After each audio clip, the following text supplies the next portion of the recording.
successful NHL team is strong goaltending. If nothing else, the Montreal Canadiens have that. José Theodore was brilliant for the Canadiens yesterday against Ottawa. Unfortunately, he wasn't perfect. Ottawa's late goal cost the Canadiens a point they wouldn't have had if not for Theodore. And it's a point the Canadiens could ill afford to lose as they continue the battle for a playoff spot. And on this Sunday afternoon, what was supposed to be Super Bowl Sunday, with an afternoon game and just one other game on the ice, we welcome you to the Molson Center, and it is the Canadiens and the Sharks. The referees, Bill McCreary, and this is Dean Warren, the linesman, Randy Mitten, and Tony Siedpolo. As the Canadiens, Gary, coming off that 1-1 tie yesterday with Ottawa. Well, it was a good point for them, even though they had to rely on José Theodore near the end of the game because Ottawa came on strong. Stewart will dump it in for San Jose. Theodore, who is the #1 star in yesterday's tie, behind the net. Thornton down deep, trying to work it out for Thornton now. Quintal is in there, deflected out in front, and here come the Canadiens at first time. It isn't Pouliot. Pouliot all moving up, pinching. Pouliot in, digging deep. Jackal. It's been quite a line, Jackal. Pouliot and Juno for Montreal. Points in almost all the games they've played in the last half dozen or so. Jackal particularly. Jackal with a couple of shorthanded goals. He and Juno very effective in the penalty kill as it's dumped in. It's a big game for Bouillon because he knows that he's going to remain a National Hockey Leaguer unless he gets waived through the league. It's his 10th game of the NHL season. They cannot send him down without waiving him through the league now. That was a big decision on the Canadiens' part. Dumped in deep, and a touch and icing called against Montreal. And there's Dougie Gilmour. You heard Pierre talk about Gilmour and his really resurgence. We had a chance to talk to him in Florida, of course, and the fact that the retirement rumors put to rest now. He's feeling much better because he has an opportunity really to not only compete, but compete at a better level. He just didn't feel that he was in the top shape, and he wasn't feeling comfortable with that. There you saw Vinny Danfus, as we talked about in the opening, happy to be back here, and Darryl Sutter will be much happier if Vinny Danfus continues to score. And he did score in Columbus the other night, even though it was a big loss for San Jose. Yeah. He has had a goal-scoring drought going. Boy, he only one goal in his last 20. It was a short-handed goal as the Canadiens marksman from the point misses. It is Gilmour, Petrov, and Zednik who got the goal yesterday. Marksman again. Looking for Mike Ricci, who's having a tremendous defensive season. In for Graves as Darryl Sutter has had to shake up the line for the Sharks with the injuries. Rolling out with the back. Ratsky still bothered by that banged-up knee. And it's Sturm now with the flu here in Montreal. The Sharks have been here and waiting for a couple of days after that loss. Graves to the front, cycles and just misses the near post quickly. Ricci down low. Graves cycles. It'll come to this side, Marksman now. Zednik finally gets it out for Montreal. Graves knew that if he put that puck on net, chances were that Mike Ricci would be there. You mentioned about Mike Ricci's good defensive numbers, good offensive numbers. He's having a great season. Robitaille met at the blue line by Todd Harvey. No surprise, he leads the team in hits for the Sharks, and it's dumped in again. We played 2.5. First period, no score. The Sharks and Canadiens out in front looking for Harvey. And deflected away. Berezin couldn't get to it. Stewart from the point and the save by Theodore. Now Robitaille in desperation can't get it out. Perreault trying to squeeze it past the blue line and can't, and it's dumped right back. And the Sharks with the early pressure. To Berezin, who has the touch, and down the ice it goes. The Sharks are testing Theodore early. Stewart put that puck right on that as well. Getting the puck to the net is obviously a key for the San Jose Sharks by the looks of the early going, and not a bad key that is. Sergei Berezin had a regular shift yesterday. He only got in at 1 o'clock the night before, but yet was ready and happy to be here yesterday. He talked about how great it was to be traded to Montreal. As a Russian, he knows very well. He almost got a butt end of the stick right there as he was going to the bench, but he's very happy to be in such a great hockey city. But one thing Sergei Berezan will also realize very quickly is that he'll have to play at his best every single night because he's under the microscope here, and he will be for a while. And he had one good chance early for a shot and maybe squeezing the stick a little too tight. He had 3 shots yesterday, which was more than his line mates had. Van Allen, Kilger, and Ojik. This is the workman's line. Ojik dumps it behind, looking for Kilger. Markov playing defensively with Rive. Stefan Matteau is deep. Bradley behind the net. Matteau, Smith, Bradley. There's Smith in and pinching against Markov. Matteau wins it back to the blue line. Gilson with a little floater, and no problem for Theodore. Matteau, Smith, and Bradley are a good forechecking line, but they're also very responsible defensively. And that's led by the leadership of Stefan Matteau. Sergei Berezan can definitely add some offense to this team if, in fact, he can get on track. He's been a 25-goal scorer for the Toronto Maple Leafs. This was in yesterday's game against the Ottawa Senators. He had 3 shots, as I pointed out, but he's got good jets. He can really wheel with the puck. Sometimes he's been accused of hanging on to the puck too long. He's got a couple of good playmakers with him in Ribeiro and Perreault, but if they can give this guy the puck in good scoring positions, he has had the abilities in the past to be able to find the open net. Tackle Juno, and here come the Canadiens and Boulis. The puck off, turning it aside into the middle and give it away, and here come the Sharks. 4 minutes gone. Pulled down by Theodore, and he'll hold on to it as Scott Thornton, who has 15 goals, let it go from outside the blue line. Theodore went to his right, then he went to his left, and decided I better just hang on for the face-off here. Yesterday, José Theodore was absolutely outstanding. He really stymied the Ottawa Senators, especially in the first period, and then in the third period, and also in overtime. José Theodore, the first star of the game, as you point out, Vic, on his way to the All-Star game next weekend, and a very deserving selection. And the growing controversy, of course, with Jeff Hackett on the bench again. Will they, in fact, move him and go with Theodore and calling somebody up from the minors to the blue line and kept Gibb? Thornton, Damphousse up front with Nicholas Sundstrom. Squirts in front, and Bouillon will clear. Quintel to the blue line, and Pauling gets it in deep. Dackle chasing. Not out. And it squirts now to the near sideboard. Boulis is up and forward checking. Dykhouse. Sundstrom. Damphousse. Ironic, you get onto the elevator coming up to the press area here. What do you see is a picture of Damphousse, Vinny Damphousse, with his arms up, and of course celebrating the first ever goal scored when they opened the Molson Center. A very popular player here in his days with the Montreal Canadiens. Behind the net, then it'll be Brad Stewart, the rookie. And deep in Robida. Past Ricci, but not out. Solani parking in front. Solani with the tip. Still Solani, one more go, and Theodore is there. I think that first shot at Theodore actually went off of Dykhouse's stick. Solani sneaking in behind the defenseman. Ricci working on the boards. Solani, Ricci. And Graves, the front line. Solani now having a look. Parks looking. Parks a little more. Short side. Theodore standing the ground, and the whistle. But the first good opportunity going to the Sharks, and once again Theodore playing well. I do think that went off of Dykhouse's stick, though. Theodore might be asking Dykhouse, and let's get this straight now. You had a shot on net on me yesterday in the game. You didn't score, and now you deflect one in on me. Sooner or later, you're going to score on me if you keep putting pucks my way. Dykhouse had an unfortunate situation yesterday. He's done a great job with his team, hasn't he? He's brought them up and improved them in 4 straight years. And here it is. Look at Solani go through. Well, Solani has had a tough time scoring, though, this year. Only 15 goals. Mike Ricci's had the same number of goals.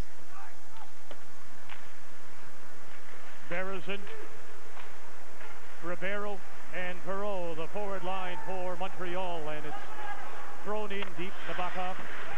We'll leave it for Gary Suter. Near board. Markov misses. Nobody getting in front of the net, and that was a problem yesterday in the game against Ottawa, that no Canadians were going to the front of the net. I'll take that back for a moment because Ricci has 14 goals, not 15. It's Scott Thornton who also has the same number of goals as Timo Solani. What a year Thornton's had. Perreault as Markov barrels in and the pass intercepted and just punched to center. To the blue, Marleau. Good save, kicked aside and then cleared. And that was what the Canadians were guilty of on that tying goal yesterday by Ottawa. Alfredson, they didn't clear the rebound. Down deep. Barrison tied up. Perreault can't get there. Brouillon will miss it and all the way down the ice. The assistant coach for the Montreal Canadiens, Rick Green, has done a good job with the defense on this team. And he spoke to them yesterday about clearing the rebounds. That was something they already talked about again today. Pass through the middle looking for Kilger, and hustling up was Ojic. Sharks have outshot Montreal 5-1, and we've played 7 minutes of this opening period, still no score. Sunday afternoon here in Montreal. Looking for Van Allen. Picked up by Matteau. Sharks to center ice, cut off Ojic. Hard-working line, Ojic, Kilger, and Van Allen. Van Allen back in the lineup today. Asham is the scratch. Near side, Smith who gets the start. Just his 4th game, thrown in front. Looking for Matt Bradley and just failed to find him. Robida. Dackel is on his left. It's dump and chase now for Montreal. Thornton chips it to the blue line. They'll come near side. Dykhouse will try and set it up. Poulos can't get through. Juno has to turn and go the other way. Goes cross ice. Looking for Dackel. Robida. Dykhouse, and now a little giveaway at center, and it'll be Juno. He'll bring it in. Dackel. Poulos goes for the net. Poulos, who has points in 3 of his last 4. Damp boot through the middle. Juno, good back check on Thornton, takes it away from him. And here comes Thornton, 2-on-2. Quintal hustling to get up into the play. Oh, and the offside, as Quintal may have been expecting the pass. The offside. No score here in Montreal. ESPN Classic wants you to join us in the Squared Circle every Wednesday. You'll see the likes of Nick Bockwinkel, Kurt Hennig, Scott Hall, Shawn Michaels, along with a colorful cast of characters. AWA Wrestling Classic, every Wednesday, only on ESPN Classic. For red eyes, try Clear Eyes. It removes redness and soothes and moisturizes. Cool. The difference is clear. Clear Eyes.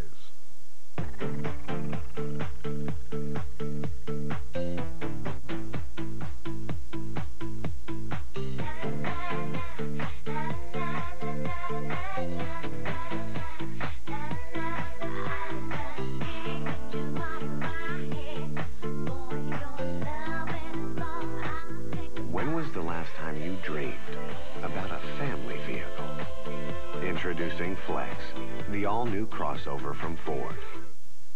Let's see your Lotto 649 $15 million Happy Dance. This Wednesday's Lotto 649 jackpot is an estimated $15 million, so don't miss it. There's an unwritten code in Canada. If you live by it, chances are you've left your coat on some pile and knew it wouldn't get stolen. You've never made a move on your buddy's girlfriend. You know that on a road trip, the strongest bladder determines the pit stops. You've kept all your hockey trophies. You've replaced someone's pint if you knock theirs over. If your buddy's in trouble, you've got his back. You clap for the dancer even though she shouldn't be a dancer. You've used a blowtorch to curb your stick. You've used your arm as an ice scraper, and you've grown a beard in the postseason. This is our beer, Molson Canadian. Decorating or renovating? Use HomeWorks home remodeling software and see how the job looks before you start, using actual photos of your home. Approved by the Canadian Home Builders Association, HomeWorks is available only at Home Hardware Building Center, and Home Furniture. HomeWorks features more than 2,500 actual products and a $25 home gift card with a project purchase. Before you start, use HomeWorks and picture the difference. Only at Home Hardware. Help is close to home.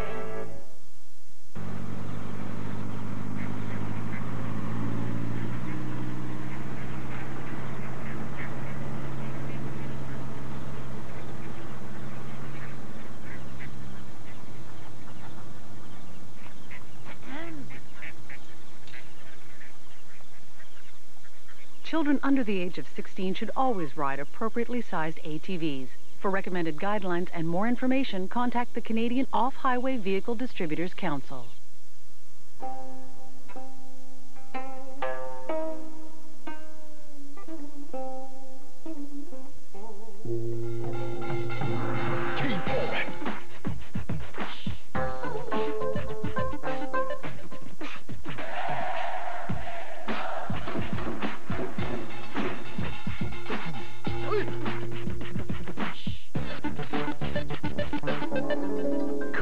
Sparkling.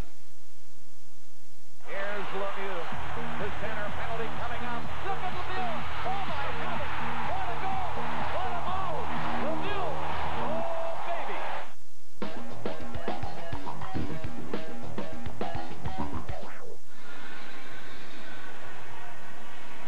Doug Gilmour and the Canadiens still looking for their first goal. They only scored one yesterday. They got the goal from Zednik early, but then gave up a late goal to Ottawa on a 1-1 tie. Well, in yesterday's game, they had to hold off the Ottawa Senators in the first period that really came out strong. But in the second period, it was a very defensive-minded second period, much like the last 5 minutes has been in this first period.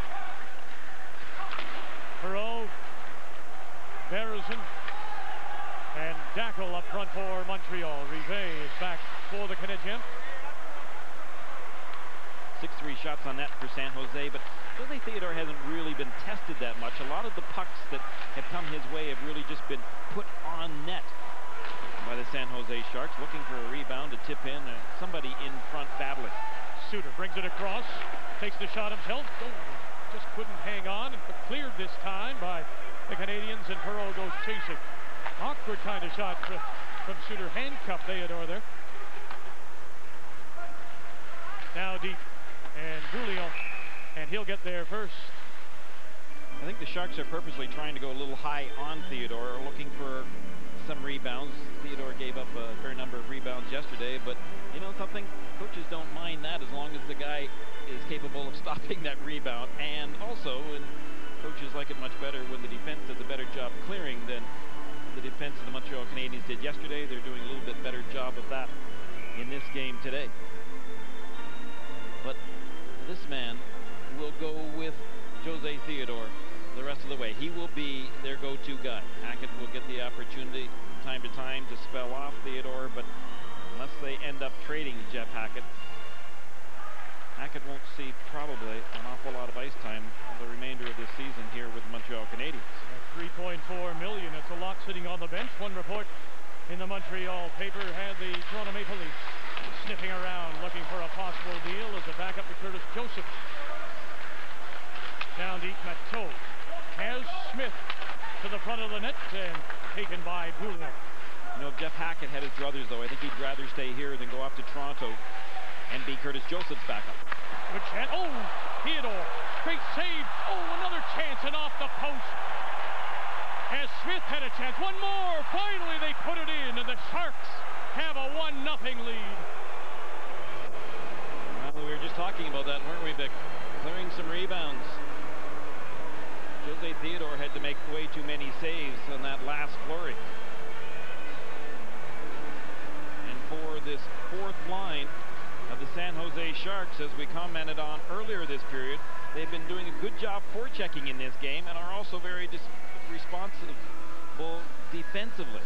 Now, the Canadiens had a difficult time getting the puck out of the zone, and then all of a sudden too much opened up. They had not one good opportunity, but two to put the puck in behind Theodore. Finally, and ended up paying off for them. As Matt Bradley gets the goal after Smith had banged it off the outside of the post, falling to the seat of his pants. 10-3 now, the shots on goal, and a 1-0 San Jose lead. Thornton down deep, Sundstrom, Damphus for the Sharks as Bradley gets the goal with the assist to Brian Marchment. Juno, Poulis can't get in front as Dackel hung back, thinking that the play was coming back the other way. 4:45 to go. Dackel, Poulis in front. Poulis and off the stick of Suter and up and over. San Jose gets the first, and they have the early lead. This will get a run home, maybe more. Mosby going back, looking up, out of here, and into the black seats, the hitting background. There aren't many leadoff men who can launch one like that to dead center field. Canseco bids for the second homer of the inning. If it's fair, he's got it. Whoa. And it settles into the upper deck. Oh, my goodness.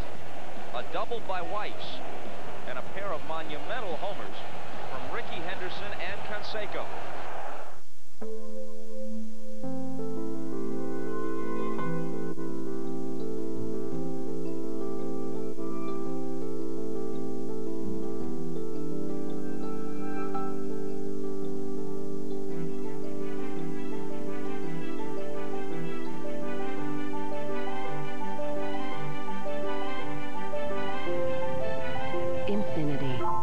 Let the performance begin.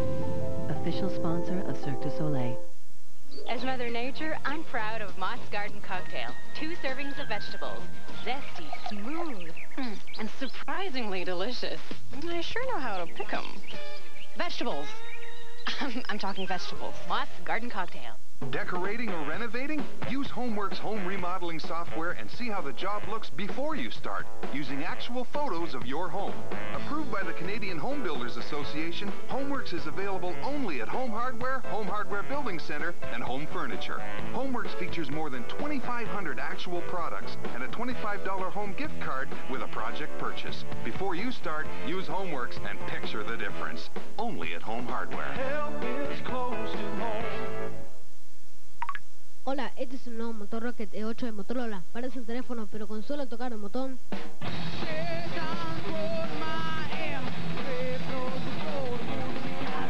usa la rueda de navegación para buscar entre tus contactos y si pones al modo musical escucha tu música favorita.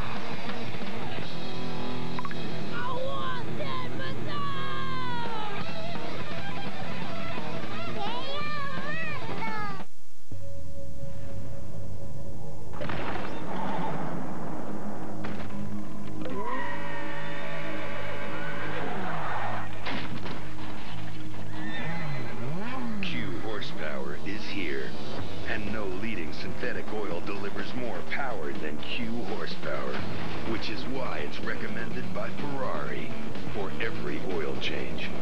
Q horsepower. Unleash all your horses. I'll take it. Turn your Cadbury chocolate craving into cash. Win $150,000 or a $1,000 prepaid Visa card daily with Cadbury's Get What You Crave contest. Enter at cadburycrave.ca. Blizzard cake, baker's man. Make me a... This stinks without hands. The Dairy Queen Blizzard Cakes, made with a layer of our creamy vanilla or choco soft serve and your favorite Blizzard flavor inside. For red eyes, try Clear Eyes. It removes redness and soothes and moisturizes. Cool. The difference is clear. Clear Eyes. ESPN Classic is going old school as we present the superstars of the American Wrestling Association. Join us in the squared circle every Wednesday and witness the cavalcade of grapplers who honed their skills in the AWA. You'll see the likes of Nick Bockwinkel, Kurt Hennig, Scott Hall, and Shawn Michaels, along with a colorful cast of characters. We're the guys who make trains take dirt roads. AWA Wrestling Classics every Wednesday, only on ESPN Classic. Matt Bradley, the goal scorer for the San Jose Sharks, 6'2", 198 pounds, 23 years of age. He has been known for his fitness levels. 3 of the last 4 years, he has won the fitness award for rookies at training camp. Petrov gets through Marchment, now turns the other way. Can't find Gilmore in front. Solanic. Dykhouse at the blue line, looking through the middle, has Petrov on the fly, dumps it back. Zednik waits, Zednik, good save to Barkov, and he kicks it away on a second try. Zednik didn't have much room to shoot there. Nabokov just took the angle away, but Petrov went behind the net. That's not going to help Zednik too much when he's looking for somebody to pass it to. Well, Zednik, 3 goals in his last 4, and he scored yesterday in that 1-1 tie against Ottawa. Yeah, Zednik really cranked that shot yesterday on Lalime. But here, as you see, watch the drop pass then by Petrov. Now watch where Petrov ends up going. Yeah. You know, he really didn't put himself into a position where Zednik could do anything else but shoot the puck.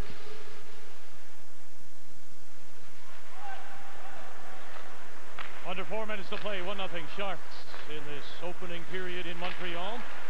Just the one other game today, and it's Buffalo in Washington.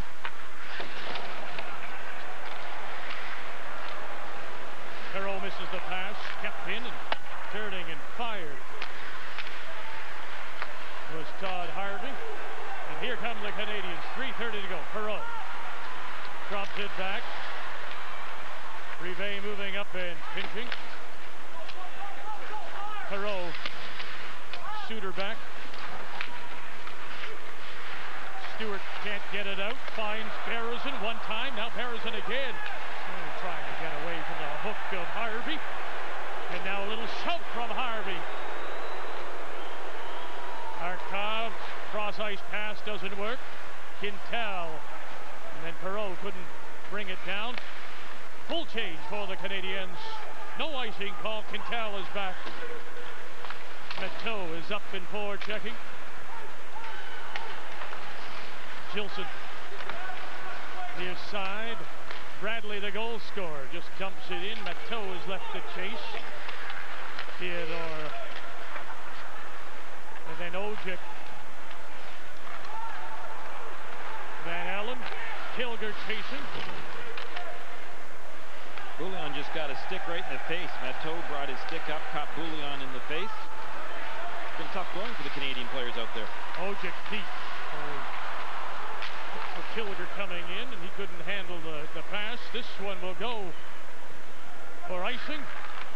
And with 2:10 to play, it's 1-0 San Jose.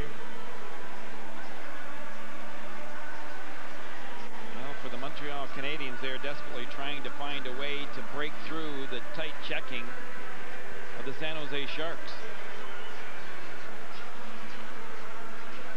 But the Canadiens have got to make sure when they take the puck out of their own end that they get it out of their own end. That was the play that resulted in the San Jose goal. Bouillon wasn't able to get the puck out of his own end. He was carrying the puck and looking for a way to use the boards, but the boards were being clogged up, and as a result then the Canadiens were back on their heels, and the Sharks finally found a way to get the puck by Theodore. 10-4 the shots. Sundstrom. Thornton, this is Damphus on the backhand and cleared, and Judo will turn and bring it the other way. Boulis is up here on the left. They'll cut to the middle, and then he waited too long. Juno, though, still has it. Looking for a little skate off the puck, and finally it'll be Ricci. You know it's Ricci, don't you, with that helmet in the head. Here comes Dackel. Boulis to the middle, and Dackel can't get by Stewart. Solanic with his 15 goals. Ricci trying to get it in front.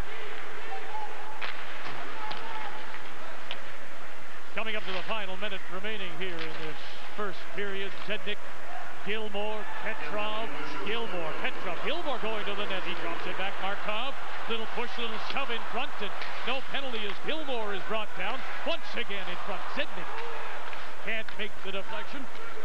45 seconds to go. Solanic deep with Markov. Marlowe is on. Marlowe now behind to try and help Solanic. Marlowe looking for Korolik, who had moved up and now cleared down the ice, and there'll be a late icing call and a late face-off deep in Montreal territory for the Sharks. Well, the head coach, Michel Therrien of the Montreal Canadiens, kind of looks up at the scoreboard, knows that there's 18.5 seconds remaining in this first period of play, but yet the face-off is deep in the Canadiens' end, so the key here is getting Perreault out there on the ice, which he does, to win this face-off. A very important face-off for the Montreal Canadiens. He'll be up against Vinny Damphousse, who's their second-best face-off man for the San Jose Sharks, but takes more face-offs than any other player on this Sharks team. Damphousse wins it. Korolik, Quintal, Damphousse now. Whack, whack, whack from Perreault. 10 seconds to go, and up and over the glass. And we'll do this all over again.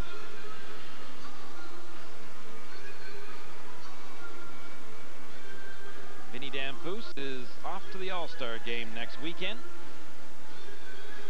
Daryl Sutter, center iceman, was voted a starter.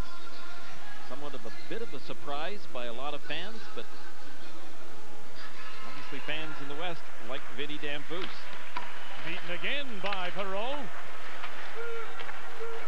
Harvey, Perreault will hook it to center, and that'll be it, the first 20. And San Jose dominating in shots, and they lead 1-0. Well, shots is one thing, goals is another, but San Jose finds themselves with the edge in that department too. The Montreal Canadiens have got to find a way to get the puck to the net more and the Nabokov than they were able to do that first period of play. Through 20 here at the Molson Center. San Jose 1, Montreal 0 on TSN.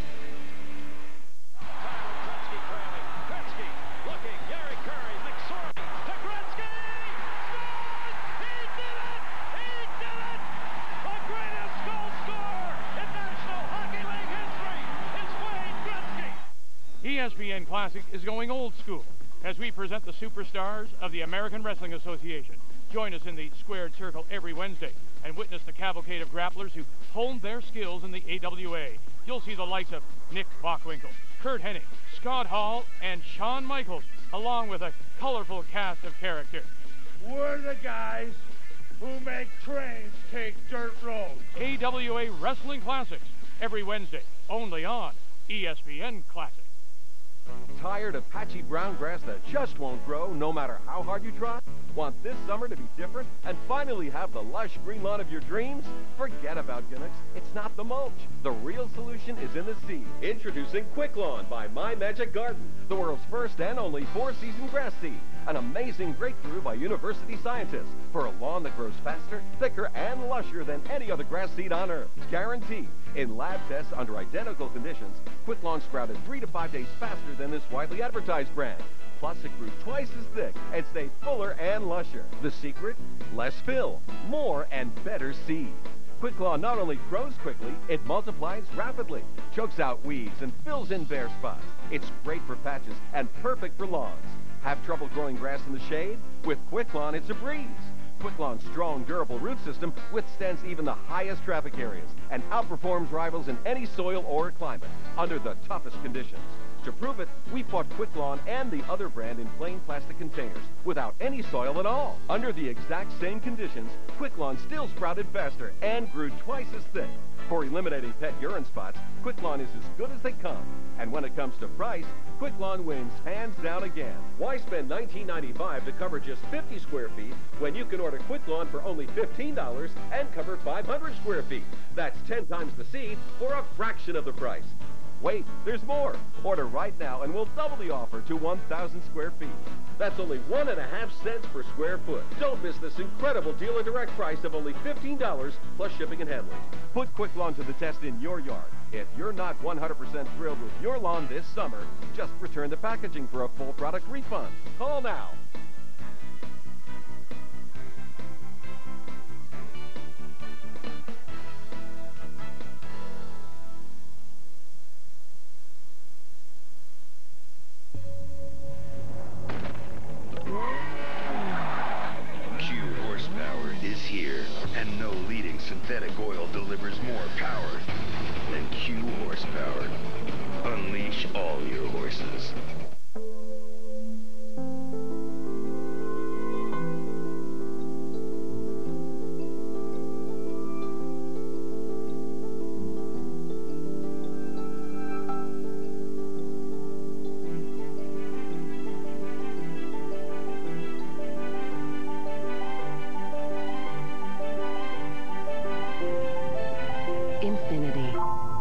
Let the performance begin. Official sponsor of Cirque du Soleil.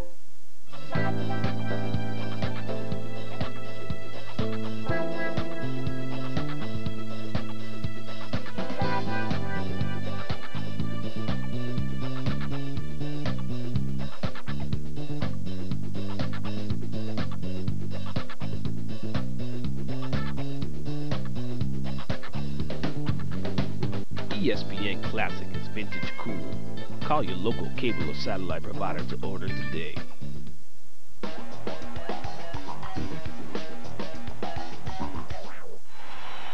Juno Bulis-Dackel up front for Montreal.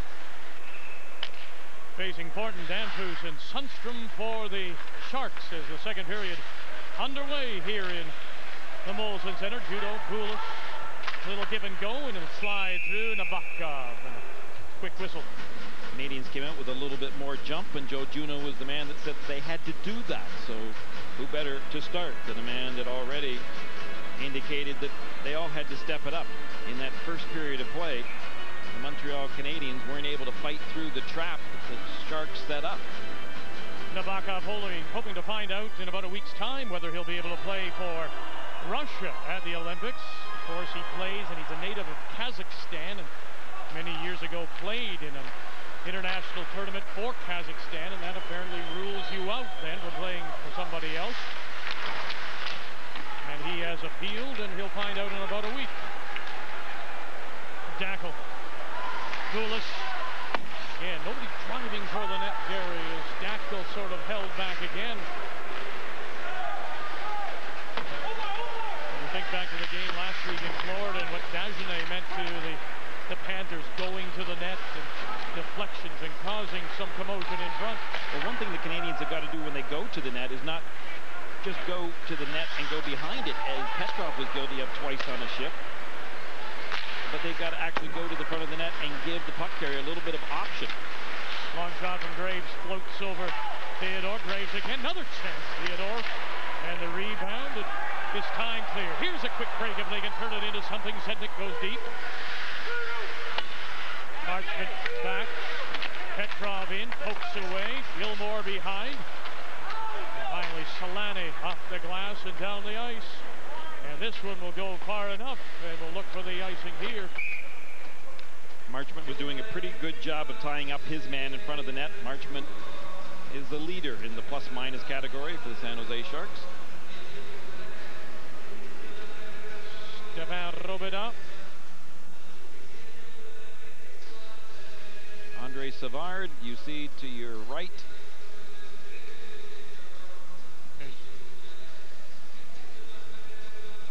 Jacques Martin hang around. My correction. With that beam in front, I thought it was Andre Savard for a moment, but it's Jacques Martin, the man in the middle. So Martin hangs around to watch them play after his team played a 1-1 tie yesterday afternoon. Rive, Perot, Berezin, and the deflection off the stick of Scott Hannon over the glass.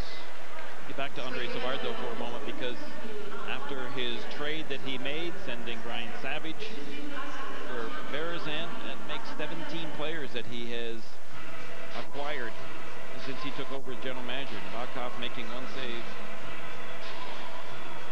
And this was, of course, the goal as Marchment gets it in front, and too many chances, and finally it was Bradley. And it was a pretty good example, too, of what the San Jose Sharks obviously were told, is that put the puck to the net and good things might happen.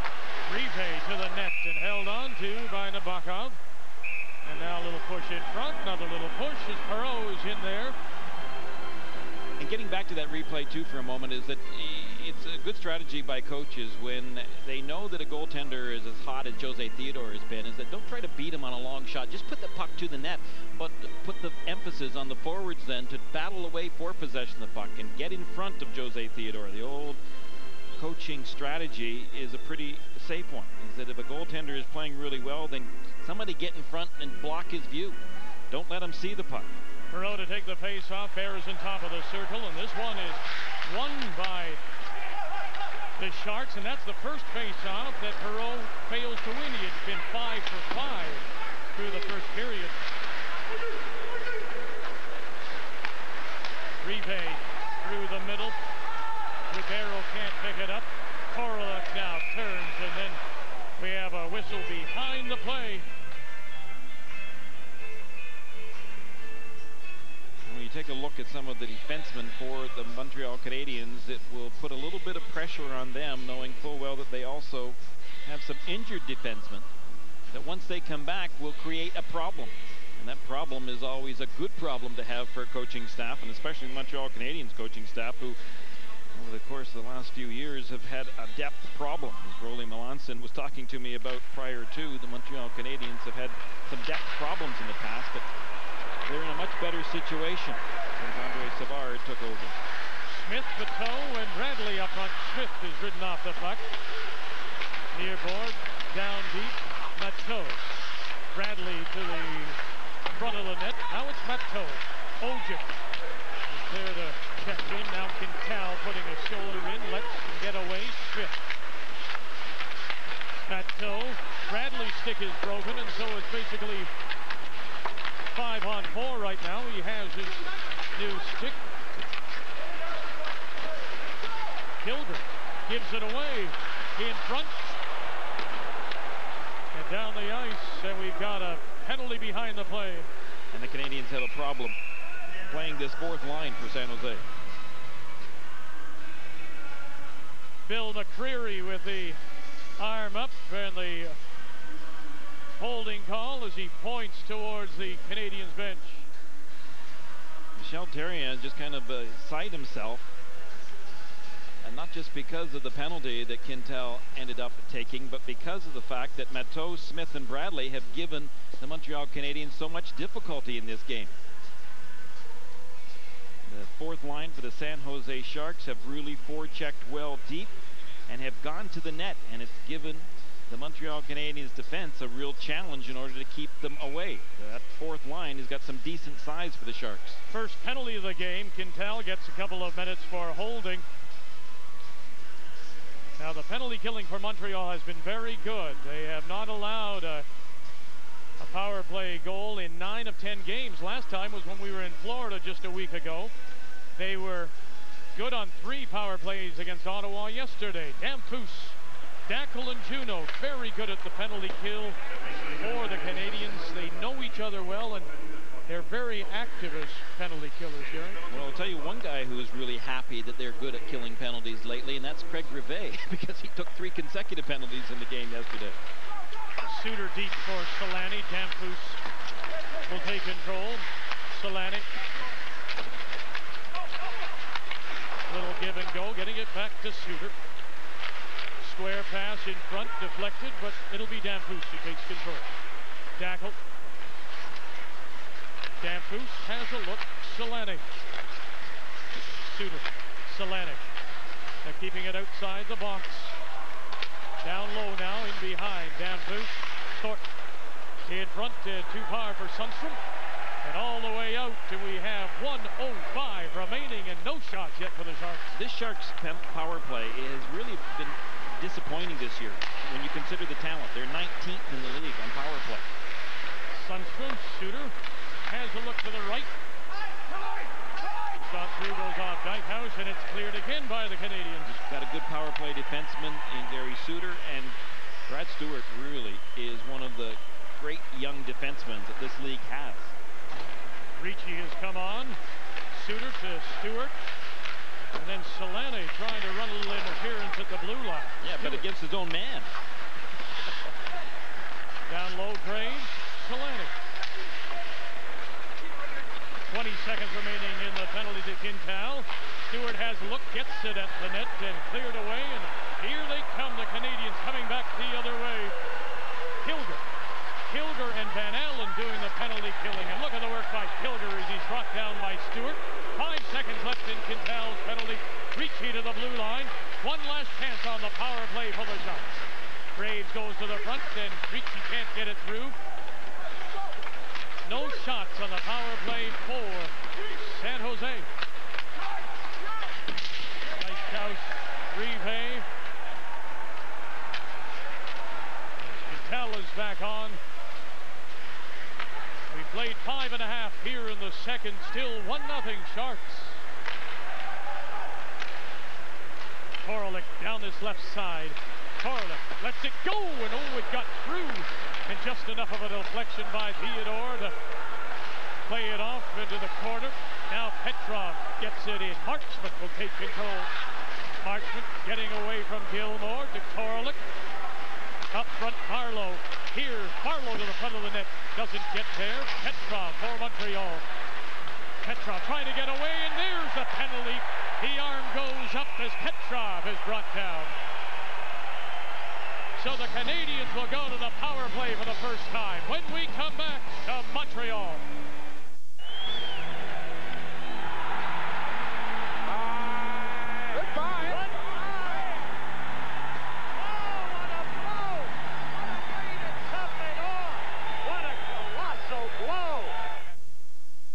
ESPN Classic is going old school with the American Wrestling Association. Join us in the squared circle every Wednesday and remember the superstars you came to love as well as the jobbers you never heard of. 270 pounds, Paul Garner. Thomas, Pittman, Clement, Fields, Robert Burrows, Frankie DeFalco. He is Pete Sanchez. AWA Wrestling Classics every Wednesday only on ESPN Classic.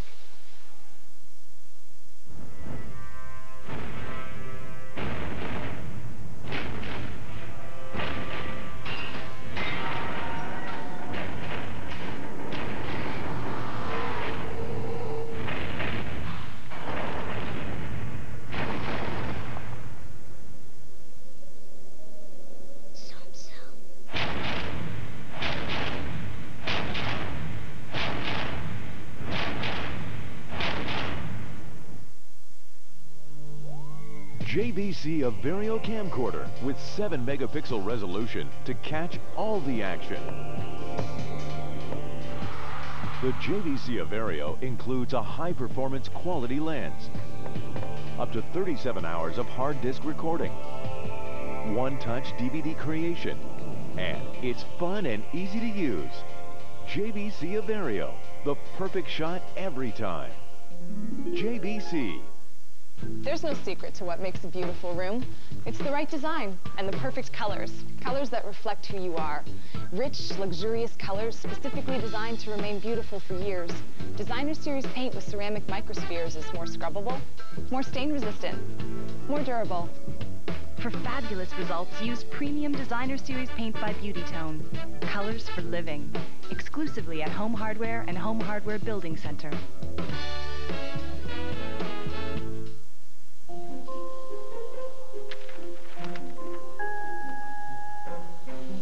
Late breaking news. For the 4th day in a row, our top story continues to be that of a missing couple. Relatives say that calls to the couple's home have gone unanswered. One neighbor was quoted as saying that this type of behavior is unusual for the couple, who are described as outgoing, active members of the community. In other news, hordes of Canada geese descended upon... Hello. Hey man, how are you? It's me. Give me a call whenever you get this message. Just to say, I spoke to Mum this morning.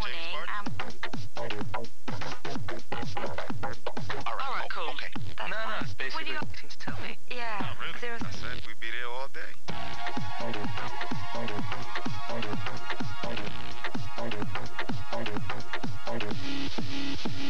The Rockery 8, exclusively at Rogers. Hello, Moto.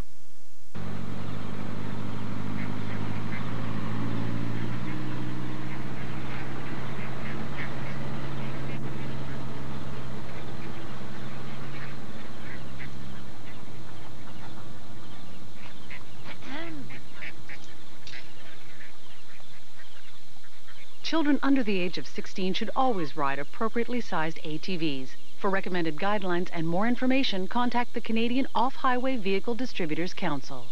Bullock turns with Ferraro. Here they come, 2-on-1. Bullock shoots, scores! David Bullock, Islanders! And they'll be a new Stanley Cup champion in 1993.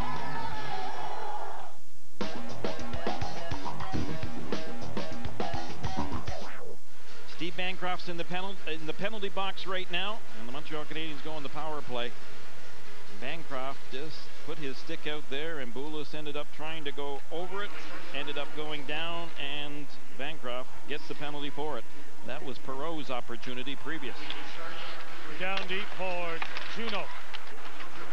Juno, Perreault, Berezin up front. Ribeiro at the point. Second power play for the Canadians. Here in this second period, they trail 1-0. Ribeiro down deep. Back to Juno. From the point, doesn't get through. And cleared down the ice by San Jose. Steve Bancroft waited 9 years for his second NHL game, and he finally got it on January the 19th versus Colorado. The first call-up he had was with the Chicago Blackhawks 9 years ago, and Darryl Sutter was there then. Persistent, isn't it? He ended up playing for 16 different minor league teams during that 9-year span. That's dedication, perseverance. Pass Ribeiro. Here's Ribeiro. Got some space. Here's Ribeiro. Can't go short side. Nabokov standing right there at the post. Ribeiro has Perreault. Perreault looking. Oh, he tried to find Berezin. Perreault! Nabokov just 2 steps out. Cut off the angle. 40 seconds remaining in the penalty, and finally the Sharks get it out, and Juno will cut off Reese. You really have to pay the price if you're going to get a rebound on the San Jose Sharks. They use that small little box right in front of Nabokov, and they really challenge you to come into that small little box and look for a rebound or a tip in. 20 seconds to go in the penalty to Bancroft. Here they come. Here's the crowd into it too. Sednik looking for a little space. Yes! Dougie Gilmour, we're tied 1-1.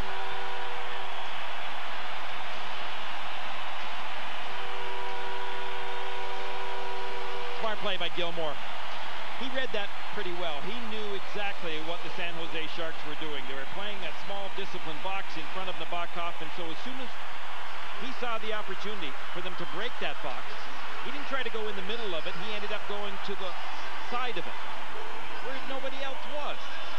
Doug Gilmour just used the abilities that he has to take that pass from Zednik, and it was a perfect pass too. You can see that pass coming right straight through that box, but Gilmour just got into open ice, and when he got that pass, he waited no time whatsoever. He just deflected that puck right off of his stick blade and into the empty side, because he knew Nabokov was coming from his left to his right, and if he didn't move quickly, Nabokov would end up taking it away from him. Smart move by Doug Gilmour. Well, for Gilmour, that's goal number 6. He usually does the setting up. He has 12 assists in his past 13 games. That's his 15th point now in 14 games. Give Zednik an awful lot of credit there for threading the needle. Perfect pass right over to Gilmour. Out in front, Zednik looking the return. The backhand doesn't get through, and the Sharks and Thornton will bring it to the blue line, and here they come. We're tied. 1-1, 7:10 to go here in the second. Damn too steep, Thornton. Solani is out in front, trying to shovel it out in front. Marchment now has come in deep. Solani and Zednik will pick it up there for Montreal under pressure, and he'll give it up to Marchment. Marchment, Solani in deep. Good save, Theodore Danfus, Solani, and right after the Canadians score, they're in trouble. Marchment now from this near side point can't get it through.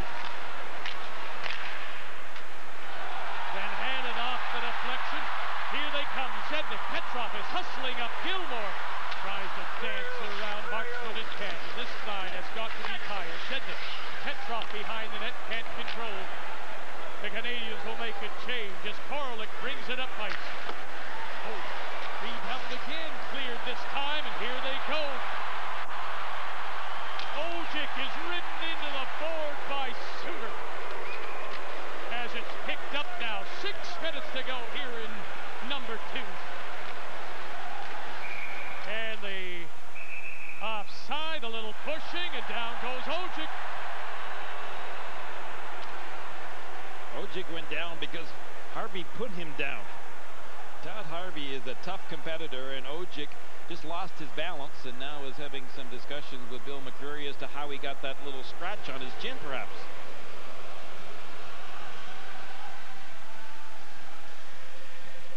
Gino Ojic had been sent down to the American Hockey League, the Quebec Citadels, played 13 games there, had also been injured for 13 games, but he's the enforcer. He knows his role.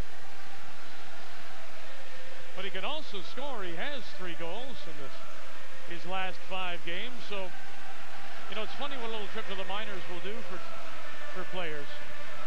Well, I think that he had to go to the minors for a few reasons. He had to kind of get his conditioning levels and his timing back. At the same time, he had to have a wake-up call given to him that you have got a job to do here. You've got to be tough. You've got to be able to play when we put you out there. And that's probably been very good for him, as it has been for a number of players that have had to experience the same type of awakening. Ojic stays on with Kilger and Van Allen to the blue line, and now they have to wait. Van Allen gets it deep. Delayed offside on Montreal, and now the Sharks, Matteau will dump it deep. Markov is in there. Bradley up as well as Smith and Stefan Matteau. 5:30 to go, second period. We're tied 1-1.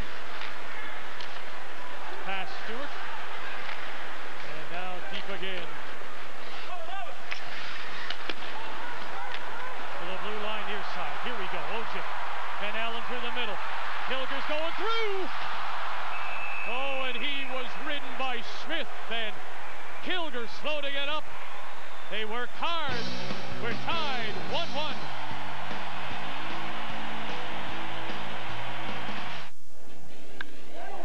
This will get a run home, maybe more. Mosby going back, looking up, out of here, and into the black seats, the hitting background. There aren't many leadoff men who can launch one like that to dead center field. Canseco bids for the second homer of the inning. If it's fair, he's got it. Whoa. And it settles into the upper deck. Oh, my goodness. A double by Weiss and a pair of monumental homers from Ricky Henderson and Canseco.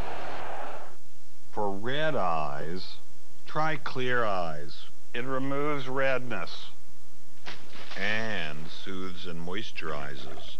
Cool. The difference is clear. Clear Eyes. Let's see your Lotto 649 $15 million Happy Dance. This Wednesday's Lotto 649 jackpot is an estimated $15 million, so don't miss it.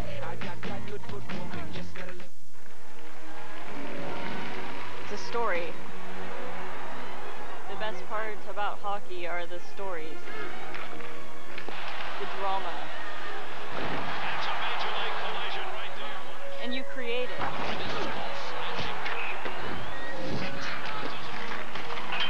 Oh!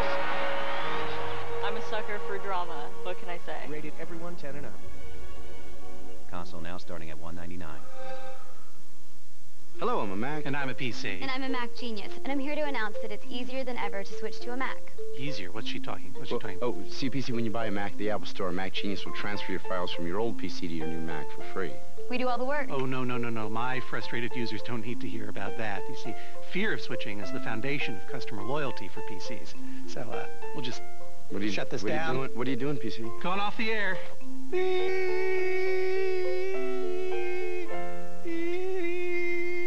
Decorating or renovating? Use Homeworks home remodeling software and see how the job looks before you start, using actual photos of your home. Approved by the Canadian Home Builders Association, Homeworks is available only at Home Hardware Building Center, and Home Furniture. Homeworks features more than 2,500 actual products and a $25 home gift card with a project purchase. Before you start, use Homeworks and picture the difference. Only at Home Hardware. Help is close to home.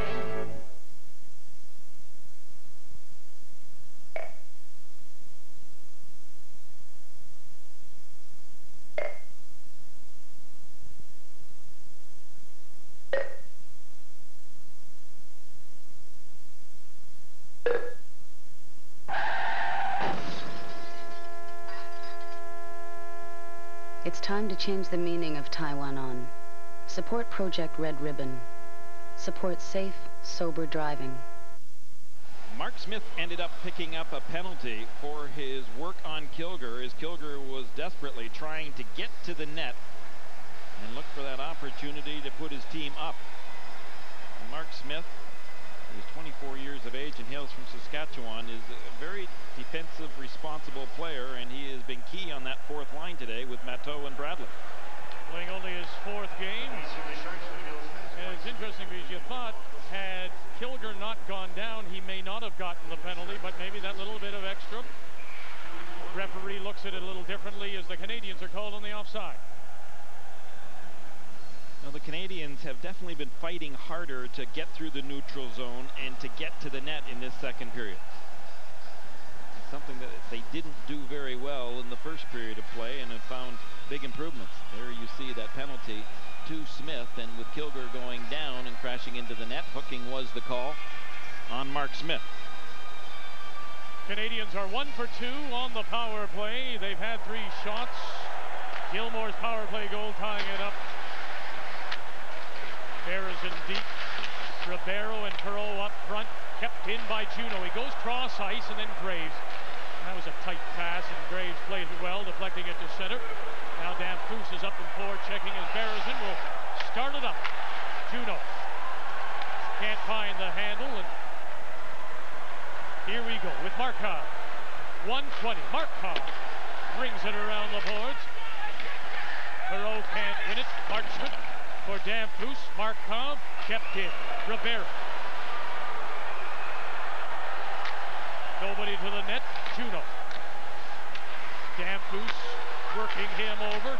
The giveaway in front. Dan Foose. Graves. Nice job down the ice. 55 seconds remaining. Changes all around for the Canadians and the Sharks. Not much room there in the neutral ice when two teams are all of a sudden changing. A lot of bodies flying there. Adam Graves off after a quick shift. He's played so much better for the Sharks lately. Here we go. Gilmore lays it back. Juno. Gilmore going to the front of the net. Petrov is there too. Zednik looking in front. Coming in. Bouillon.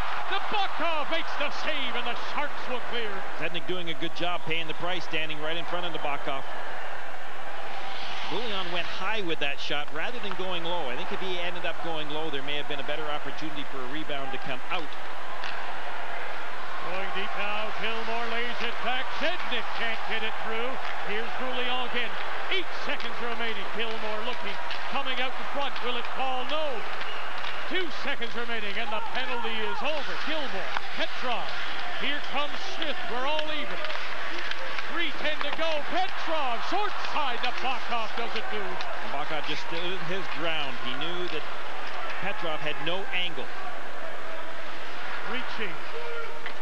Can't get by Bouillon, who had a great chance. Canadians getting just 1 shot on that power play. 1 for 3 now with the man advantage. Under 3 to go. Smith misses. Cannon goes deep. Van Allen crunches with Bradley.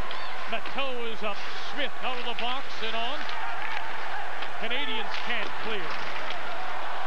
Marchment up in pinching, and it gets by him. 2:30 here in the second. We're tied 1-1.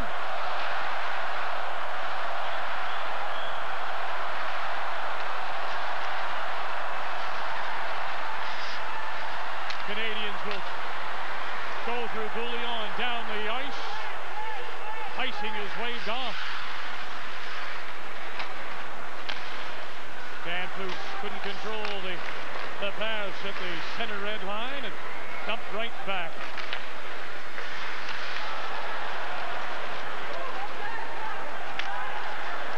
This is Thornton. Solani goes to the middle. Thornton trying to get it in front. Can't get it there. Solani. Dan Foose looking for it. Here's Dan Foose up and over the arm. Theodore. Now behind the net. There's Poulos giving chase. Gilson has to back off of Dackel. Here they come. Robidoux to the blue line, and Robidoux will dump it in. Dackel. Juno. They'll head to the bench. Canadians will change. 1:20 to go here in the second. And Thornton can't get away for the Sharks. Here's Barrison. Barrison, Perreault. Ojek. He's on. Ojek, Barrison, and Perreault. Ojek to the front of that. Perreault.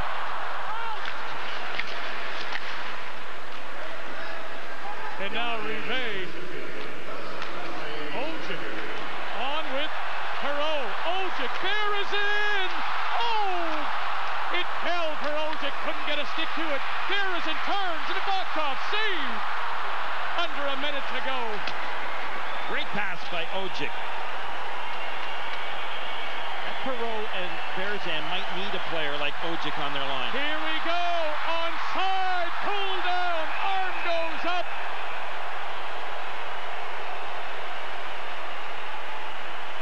Stewart's taking a long time to get up here. It looks as though he's hurt. As he pulls down Zednik. And the Canadians, with 30 seconds left, will go on the power play. He's not hurt. He was just tired. And then Stewart goes, who, me? To Bill McCreary. But McCreary says, absolutely you. 2 minutes for holding was the call. But Gino Ojic was absolutely outstanding here. He looked, instead of just putting the puck to the net, he made a perfect pass over to Berzan to set up the scoring opportunity. And Gino Ojic might just be the right guy to play with Perot and Berzan. They could use a tough guy out there that will dig in the corners and really support them. But that set up a pretty good opportunity for the Montreal Canadiens, not just on the one play, but the follow-up. Because it is the momentum. Because it is startling when you see Ojic out there with those finesse players, but he complements them, does he? Hey, I think that Pavel Bure enjoyed playing with him. Actually, you know something? It's not Smith, it's Bancroft. Oh, Bancroft got it. Yeah. 30 seconds to go. To the blue line and out. Now Robidoux. Zednik waits and now plays it back. 20 seconds in the second period. 1-1. Juneau. Here they come. Gilmore, little speed as Petrov went down that left side. 10 seconds. One more chance, maybe. Juneau getting it deep. Here we go. Off of Nabokov. Zednik had a chance. In front. Still loose. Nabokov will hold on with half a second to go. What a flurry. That puck was bouncing all over the place. Nabokov finally ended up finding it in his crease and held on to it. I'm still confused. I mean, I think as confused as Brad Smith was, thinking that he had the penalty after that play, but then with the power play opportunity, the Montreal Canadiens were able to keep the puck in thanks to Joe Juneau, and then the opportunity came from there. They were definitely going to the net. Juneau just didn't get off a good shot at all, and he had a perfect opportunity with nobody, surprisingly, from the Sharks checking him. Nabokov then just ended up doing the splits, found that puck going off of the skate of Adam Graves, and Nabokov decided to hang on. The goal is empty for the Montreal Canadiens because with half a second, there's no way that San Jose could score. No one will score in half a second, and so through two, it's a 1-1 tie. Well, a much better effort by the Montreal Canadiens. They came so close to scoring and getting the lead going out of this second period of play, but they'll have 1:30 of power play time going in to the third period. So a power play goal by Doug Gilmore ties it 1-1, the Sharks and Canadiens.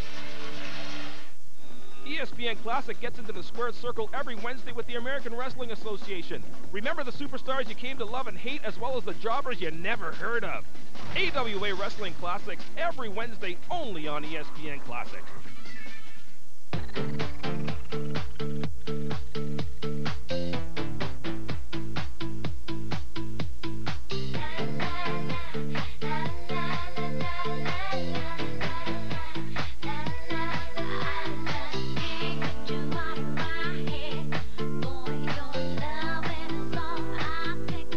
The last time you dreamed about a family vehicle?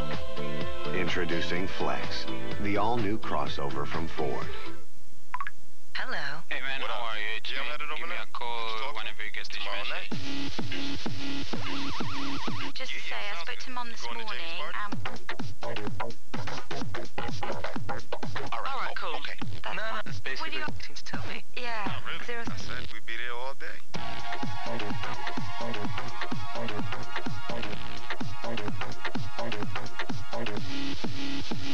The Rockery 8, exclusively at Rogers. Hello, Moto.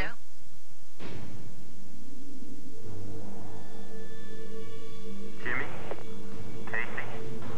Dale? Yeah, man. Let's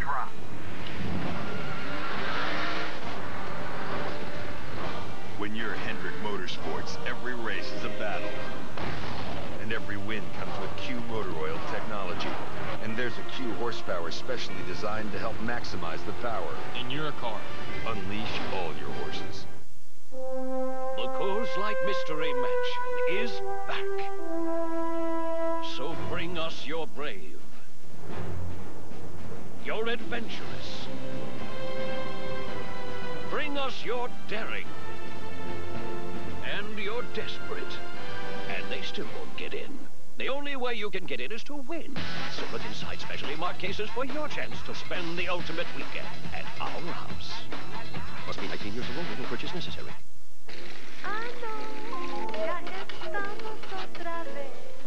Vamos, los cielos son azules otra vez. Hola, está algo en ahí. Vamos para allá. De veras, es lo que soñamos de. Así que piensa como los pájaros arriba. Hola, está algo en ahí.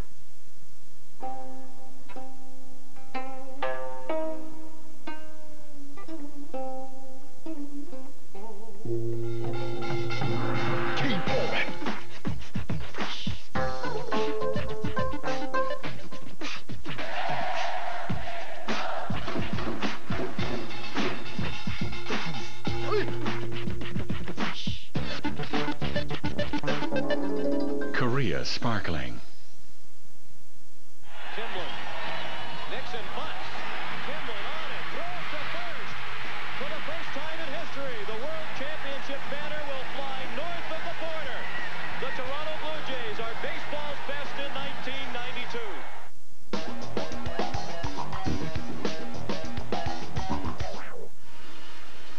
Well, we wondered what happened. You thought Brad Stewart had gotten the penalty late in the period. In fact, he did get it. He's in the box, and I guess had to go for some kind of treatment because Bancroft took his place. Yeah, if we confuse you, folks, well, our apologies, but we were a little confused, too, because we did not see Stewart go to the dressing room.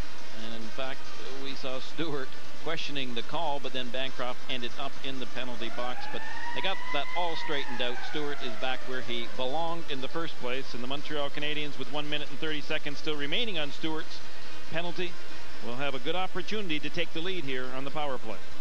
And interesting, it's Perreault, Berezin, and Gilmore up front, with Juno and Rubida on the point. Well, Gilmore adds that grit, too, and he has been the lone goal scorer for the Canadiens today. 1-1 as we start the third period here in Montreal, and this is Gilmore bringing it in and then dumping it through. Napaka thought about giving it a wrap, but didn't, and to the blue line and down the ice. 1 minute to go in the penalty to Brad Stewart.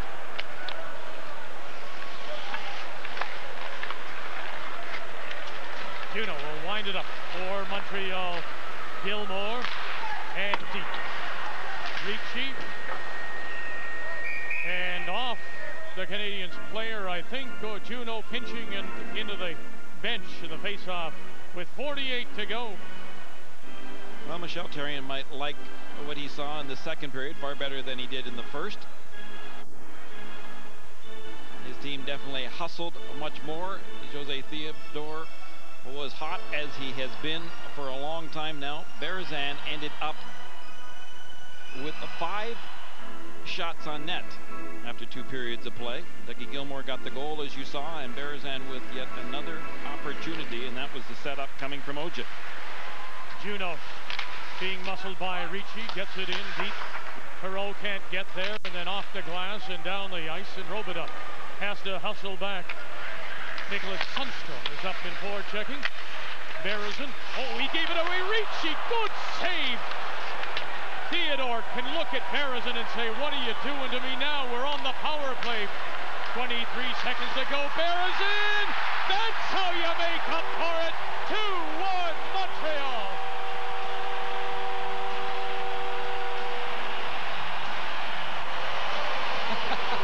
Guy Carbonell's chuckling because he knows, as a former player, that Berezin was just that close, folks, to being in Michel Therrien's doghouse. A big bow-wow house. But instead, he's going to get a pat in the back because he ended up redeeming himself in the best way that a forward or any player can do, and that is to score. An incredible giveaway in his own end, and he turned that one right around. This is how it started. Berezan just let go with a blistering slap shot that beat Nabokov, and I don't think and didn't think that you'd beat Nabokov like that in this third period. But I was wrong, and for the Canadian fans, that's a good thing that I was wrong. Nabokov ended up giving that one up to Berezan, and Berezan's first of what he hopes, and the Canadian fans will hope, will be many more to come in this uniform. And the Canadians also celebrating the 10,000th home goal scored by Montreal hockey clubs dating back to 1917. The first goal scored at the Westbound Arena by Joe Malone, December 29th, 1917, and it's the new guy, Sergei Berezan, number 10,000, 2-1 Montreal. And the offside. First time in NHL history that a team has scored 10,000 goals at home. And there is the puck. And rather interesting, I'm sure, that Sergei Berezan gets that very important goal. Some people were joking today as to who might be the guy that ends up getting that goal. But for Sergei Berezan, he probably didn't realize when he scored it what a huge goal that was. He was thinking probably that's just the go-ahead goal, and hopefully it will be the winner. But for the Montreal Canadiens organization, it's much more important than that. I was waiting as well as Gilmore and Perreault got assists. I thought Theodore may have gotten an assist. Remember last week he picked up back-to-back assists in Tampa and in Florida against the Panthers. First time ever a Montreal goaltender has done that back-to-back assists, but the assists on the goal, the Berezan go to Gilmore and Perreault. 2 for 4 on the power play. The Canadiens lead 2-1. Quintal, little poke and then down the ice. And it'll go for icing. Goulian back to touch. So Berezan with 1 shot in the first period, 4 in the second, and what a way to get your first shot in the third period. But oh, what a giveaway that was, Gary. Oh, I'll tell you, it was a dandy, without any question about it. Yeah, just a clean giveaway. Couldn't have been a better pass on Berezan's part in his own end. And he can laugh about it now because he redeemed himself. But had he not scored, he would have heard, no doubt, the wrath of Michel Therrien for the first time. Juno won the face-off. Dykhouse gives it up, but then recovers to poke it for Dackel. Poulos breaks away. Poulos trying to get through. Sidesteps Seward. Nabokov to the corner. Behind the net in front. Turning. Dackel can't find it. Oh, he finally did, and he stacked the pads. Nabokov. It stays 2-1. Damphus. Juno lets it go. And way out to cut him down, Nabokov. My, they've opened it up now. Here's Damphus trying to catch the Canadiens on the change. And the San Jose Sharks all of a sudden showing a few holes in their defensive game. Uh-oh, watch it, watch it, watch it. Too many men, don't touch the puck. Solani can't get there. Berezan will turn and had a thought about going in front, but learned his lesson. Now he comes cross-ice. Too far for Ribeiro, and the Canadiens will be called for icing. Well, for the Montreal Canadiens now with that lead, making sure that they learn from yesterday's mistakes, because they had some defensive holes, gaps in their game in the third period in yesterday's game. Dackel had an opportunity to give his team a 2-goal lead, but Nabokov waited him out. Great move by Nabokov, just waiting it out and then stacking the pads in order to make the save. Dackel did a nice spinorama in front of Nabokov in order to get that opportunity. You see a little bit of stick holding and dancing. Dackel and Graves. You don't see the stacked pads very much anymore with the butterflies all over the place. No, that's a good point. You don't. Graves near side. Under pressure, just rattles it around. And runs the length of the glass. Rive. Ricci in deep. Zednik couldn't pull away. Graves at center ice. Coming up to the 4-minute mark of this third period. Solani just gives it up.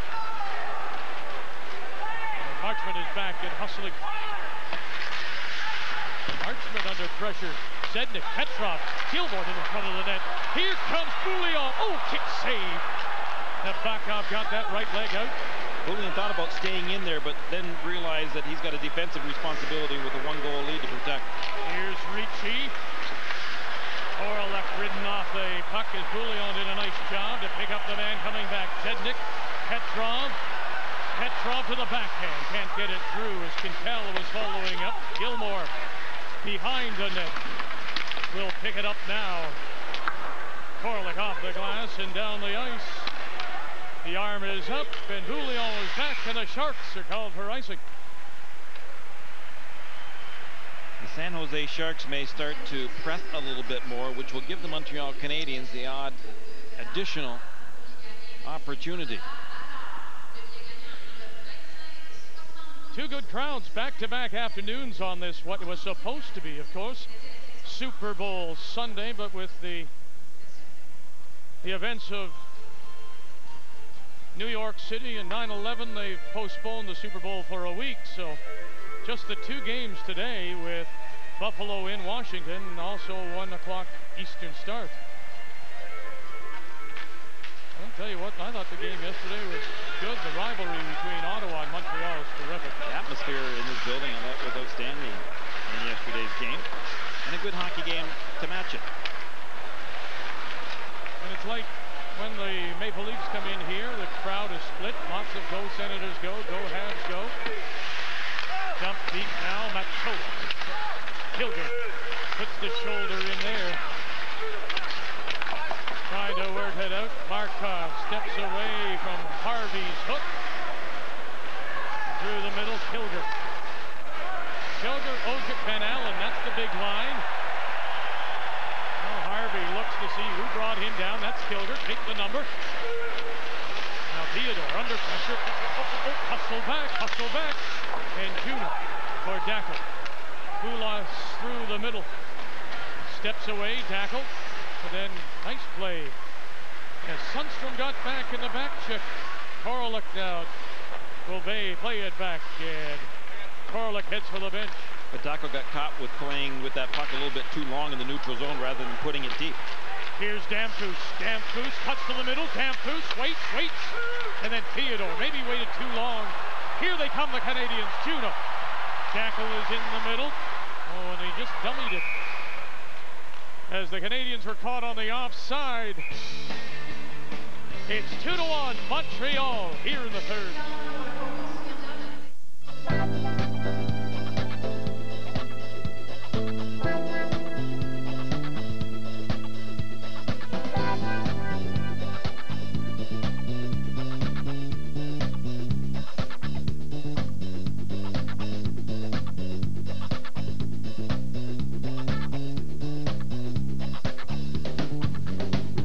ESPN Classic is vintage cool.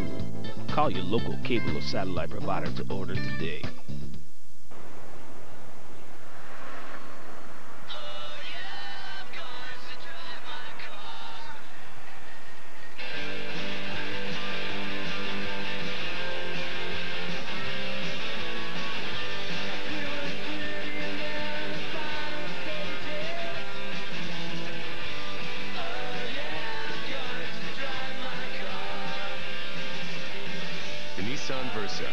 It makes driving fun.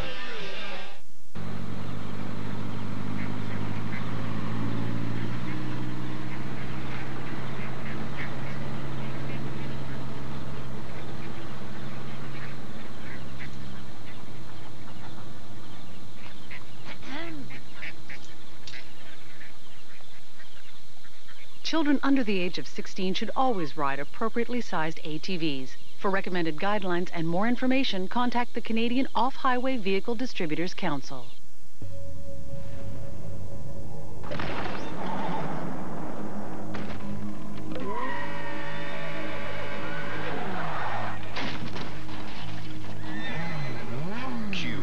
horsepower is here.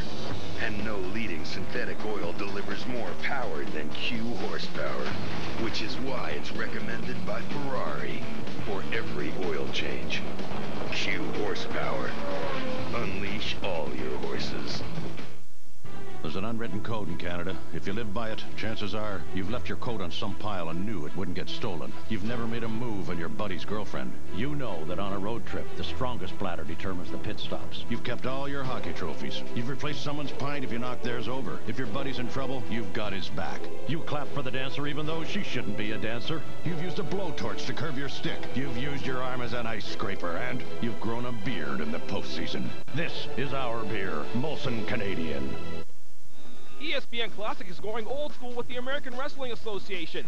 Join us in the squared circle every Wednesday and remember the superstars you came to love as well as the jobbers you never heard of. 270 pounds, Paul Garner. Thomas, Pittman, Clement, Fields, Robert Burrows, Frankie DeFalco. He is Pete Sanchez. AWA Wrestling Classics every Wednesday only on ESPN Classic.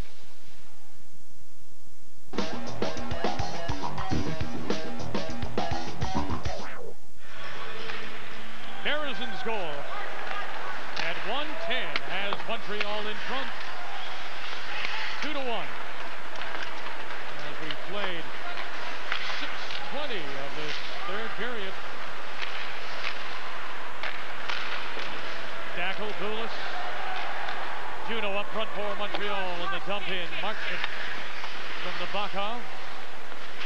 Now the Canadians will settle back. Little pinch doesn't work, and the Canadians do well, and they'll change him up.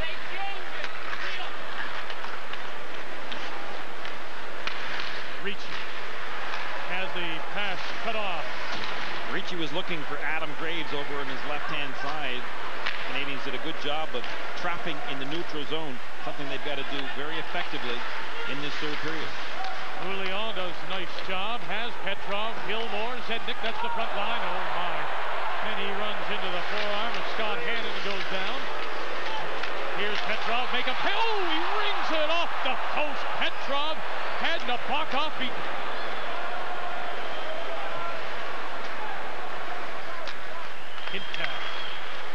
Canadians trying to take advantage now. Zednik off the glass.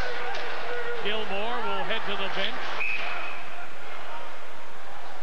Good effort by Petrov. He got put down by Hannon, but then he responded quickly by getting right back up and getting himself into a scoring position. And as you said, Vic, he rang that one right off of the post. Came out of the corner, didn't have an awful lot of room to shoot, was looking for the short side, glove side high, and almost got it. If that post hadn't been in the way. But you see who is in front? Zednik. Just that little bit, something they weren't maybe doing earlier.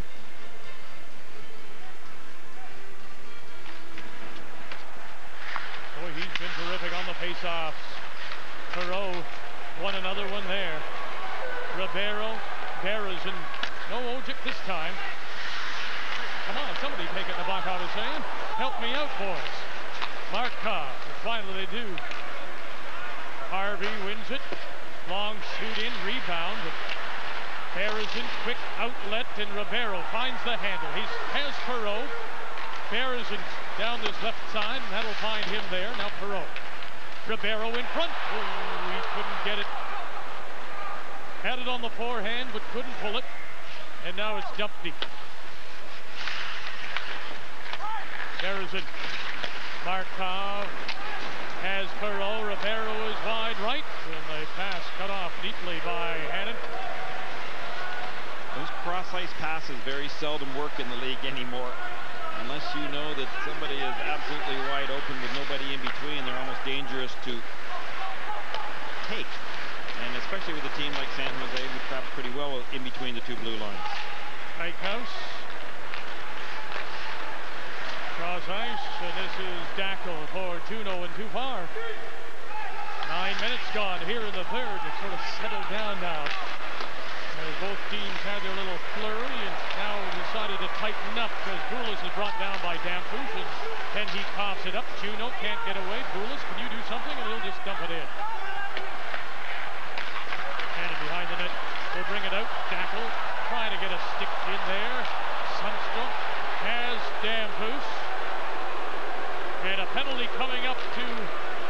Montreal.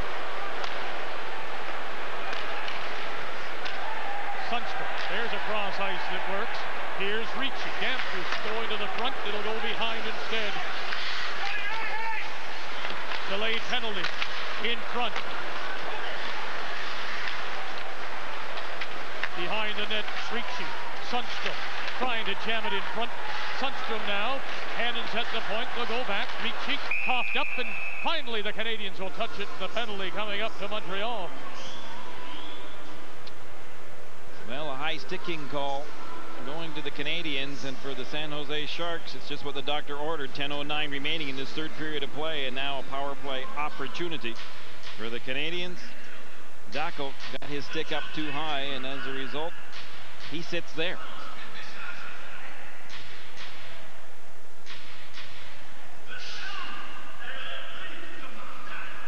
So if the penalty killers for the Montreal Canadiens were good yesterday, and they have been today, then this is the time where they really have to be at their best.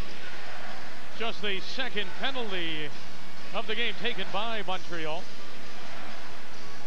Oh, this is going to be tough because it's 4 minutes here to Dacko. Not 2, but 4. Let's go back and take a look at it. And you will see Dacko now coming in, and that stick got right up into the face of Scott Hannon by Dacko. Dacko was coming from behind, and he didn't mean to hit him up that high. Initially, you could see that he caught him kind of around the hip in his sweater, but then that stick deflected right up into the face of Hannon, and as a result, it still becomes Dacko's fault. Canadians also took a 4-minute penalty for high sticking yesterday. Was Quintal, and the Canadians were able to kill it off. Danfus has a go, and Theodore will stand his ground. And Danfus only had 1 shot in the first 2 periods of play, and he would like nothing more than to tie this hockey game for his club in this third period. This was Vincent Danfus in the sweater of a Montreal Canadiens, and he did have a storied career here with the Montreal Canadiens before being dealt to the San Jose Sharks for, as Pierre Maguire was talking about at the top of the show, a lot of draft picks. Those draft picks haven't yet turned out for the Montreal Canadiens. Danfus, Solani. Graves up front. They'll go back for Stewart. Suter will work the point as well. Danfus. Nice job by Juno. Rive fighting against the boards. Danfus gets it back to Suter. He'll bring it to the middle. Look for Stewart. Standing in front of Graves. Looking for a little traffic. Graves! Oh my! Did you hear it clang off the post? Danfus.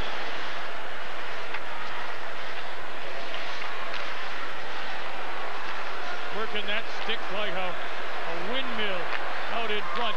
Back. Stewart has a look. And finally out and down. And 1 minute of 4 has been killed. 3 minutes left. 2-1. Montreal.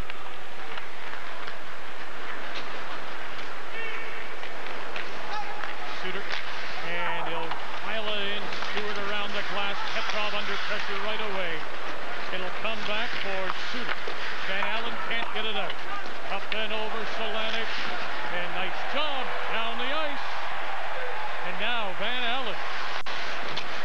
Suter will ride him in, and here they go. Petrov and Van Allen up front doing the penalty killing, and now they have to hustle back. Off of Dykhouse and deep. Oh my, what do you think of that? Theodore backhands it down the ice, right through the middle. He better buy a lottery ticket. That was pretty dangerous for Theodore to do, but he did it perfectly. The newcomer. Gilson dumps it in. Morton is up. Rive off the boards and down the ice.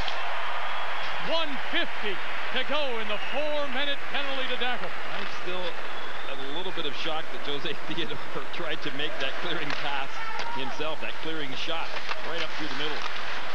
Gilson, nice job by Gilson.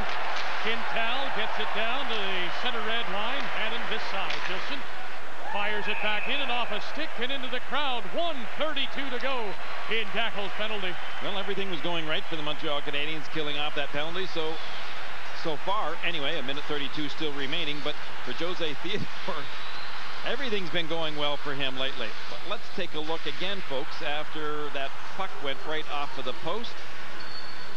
José Theodore had the post with him, but he ended up then putting the puck right down the middle of the ice and on a backhand at that.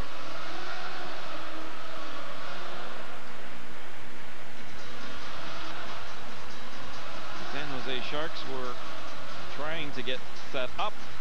That they were able to do. You could see the good defensive box set up by the Montreal Canadiens. And sooner or later, they've got to get that puck back to Gary Suter because he's got the shot, but instead it went back to Brad Stewart, who wasn't able to finish off. And Stewart does the shoot in there, and Quintal will go back the other way to the spot that Stewart once occupied. Can they do it again today? They did it yesterday, killed off a 4-minute penalty. 1 minute to go in Dackel's penalty. This is Stewart looking for a little traffic. Now he has it go, and off the ankle of Kilger and into the crowd. 52 seconds to go. Kilger's played well today. He's checked well. He has killed penalties well, and he came out at a very opportune time and got his team a chance to regroup and get fresh men out there right now by blocking that shot. 7 minutes to go in the period. 52 seconds, and Joey Juneau, as you might expect, is on and killing penalties. It's usually Juneau and Dackel, but Dackel's in the box. Juneau's been good for this club because of his defensive responsibility. He is good killing penalties. He is a reliable defensive player. He can add a little bit to your offense. He's pretty decent at the same time winning faceoffs. There is the man I was talking about earlier, a man that played for me, Rick Green. The Washington Capitals, a long-time career in the NHL, is a steady stay-at-home defenseman, and he has done an excellent job here with the defenseman for the Montreal Canadiens as Michel Therrien's assistant coach.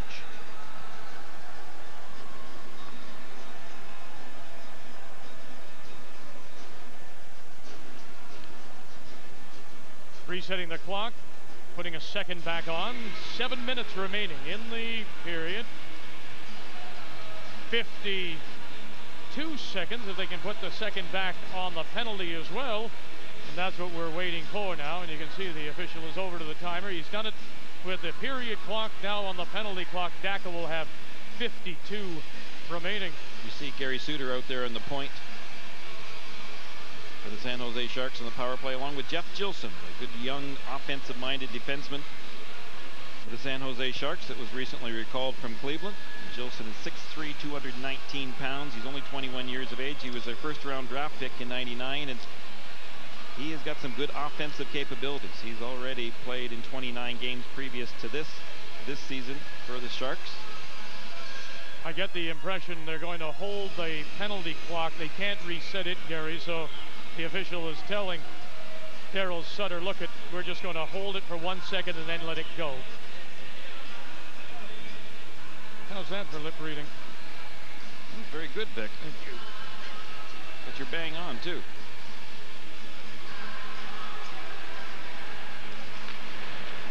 On the face-off one, and Gilson, Danfus, right back. There's the shot from Suter, and the deflection in front. And Theodore got the pad out.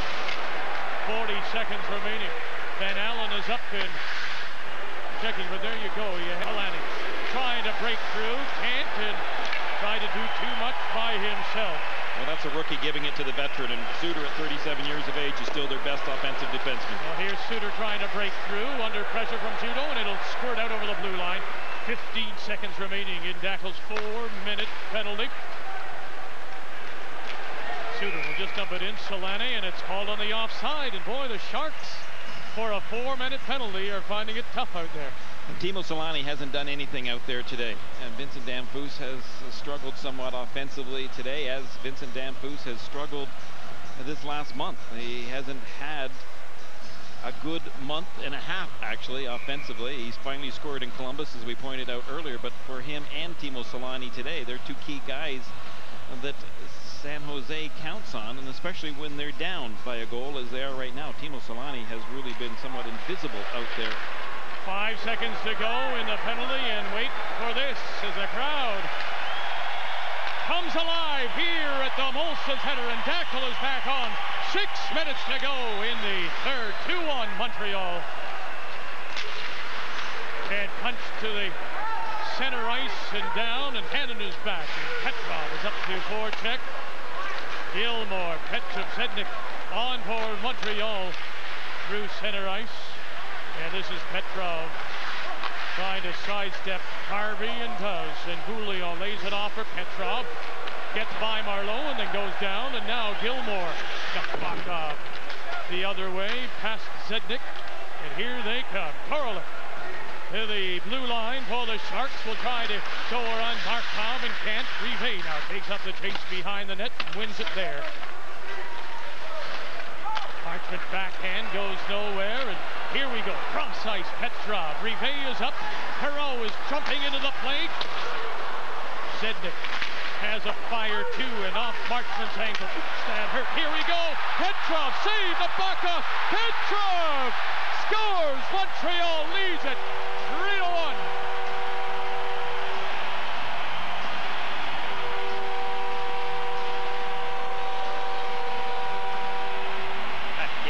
Even for Michel Therrien to have a little smile behind the bench, because with 5 minutes and 2 seconds, boy, nothing better than having a 2-goal lead, unless that was a 3-goal lead. But for Petrov, he finally found the room. He finally put it home. The Canadians have done a really good job of down low at getting the puck in, first of all, and then keeping possession of it. But Petrov, after Sednik came out of the corner and was looking maybe for possession, or for that pass, Petrov didn't have to pass it. He was able to see a little bit of open room, and even though you could also see Marchment coming in behind Nabokov ready to play goal, Marchment couldn't get the job done playing goal. Petrov was able to find the room. For Petrov, that's goal number 17, 3-1 Montreal. Dykhouse.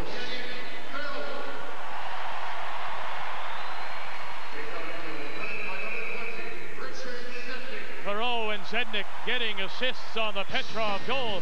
4:37 to go. Montreal leads it 3-1. ESPN Classics wants you to join us in the Squared Circle every Wednesday. You'll see the likes of Nick Bockwinkel, Kurt Hennig, Scott Hall, Shawn Michaels, along with a colorful cast of characters. AWA Wrestling Classics every Wednesday, only on ESPN Classics. Blizzard cake, baker's man. Make me a... This stinks without hands. The Dairy Queen Blizzard Cakes, made with a layer of our creamy vanilla or choco soft serve and your favorite Blizzard flavor inside.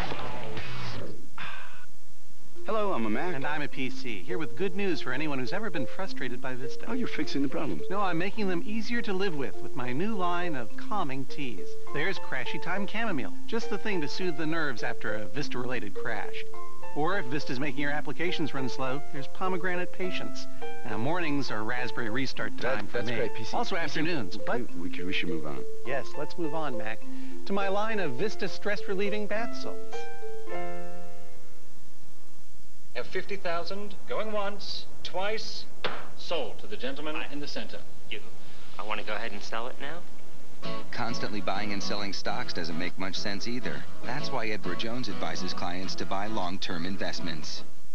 Let's see your Lotto 649 $15 million happy dance. This Wednesday's Lotto 649 jackpot is an estimated $15 million, so don't miss it. Decorating or renovating? Use Homeworks home remodeling software and see how the job looks before you start, using actual photos of your home. Approved by the Canadian Home Builders Association, Homeworks is available only at Home Hardware Building Center, and Home Furniture. Homeworks features more than 2,500 actual products and a $25 home gift card with a project purchase. Before you start, use Homeworks and picture the difference. Only at Home Hardware. Help is close to home. Hola, este es el nuevo motor Rocket E8 de Motorola. Parece un teléfono, pero con solo tocar el botón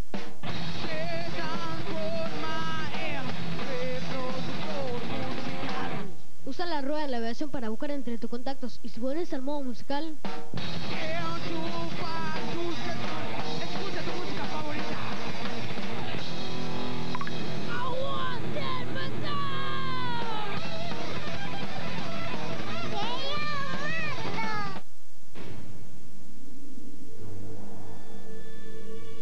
Jimmy?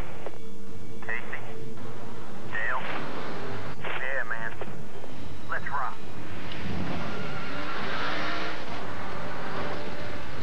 When you're Hendrick Motorsports, every race is a battle. And every win comes with Q motor oil technology. And there's a Q horsepower specially designed to help maximize the power. In your car. Unleash all your horses. I'll take it. Turn your Cadbury chocolate craving into cash. Win $150,000 or a $1,000 prepaid Visa card daily with Cadbury's Get What You Crave contest. Enter at cadburycrave.ca. Here's Lemieux. The center penalty coming up. Look at Lemieux. Oh, my heavens. What a goal. What a move. Lemieux. Oh, baby.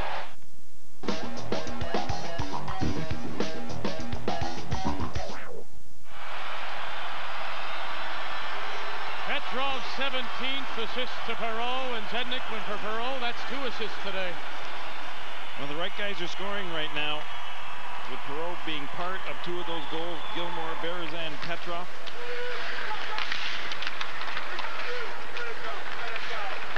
.425 to go. Stewart keeps it in for the Sharks, who will fly on to Toronto tonight. Petrov, Gilmore, Zednik, here they come again. Drop Zednik. Misses and Nabokov clears. Petrov again behind the net. Gilmore has Zednik. Oh, he couldn't control the hard pass. Just in the face-off circle. Suter down the ice. Arm is up. The icing call on the Sharks. 3:56 to go as the Canadiens against San Jose at home are 6-1-2 coming in. And you know, it's a funny thing. You look at these numbers. Day games for San Jose in their lifetime. They've only won 2 daytime games in 31 starts. Lifetime. Julio from the point. Oh, and he just missed. Fired deep. Rulis can't get it out. Damphus out. Nope. Kept in by Hannon. Damphus will try and win it for the Sharks against Julio. Damphus at Graves. Quintal has him tied up, shoulder in, and it'll be Poulos that brings it away. Dackel to center. Marchment cuts him off, and here come the Sharks. We have 3:20 to go. Dumped in. Marchment, oh wow, Julian. Marchment loses the helmet. Marchment is up and trying to create something. And now the dump out by Poulos, and the Canadiens will change it all around. And the icing called. 2:57 to go. Montreal leads it 3-1.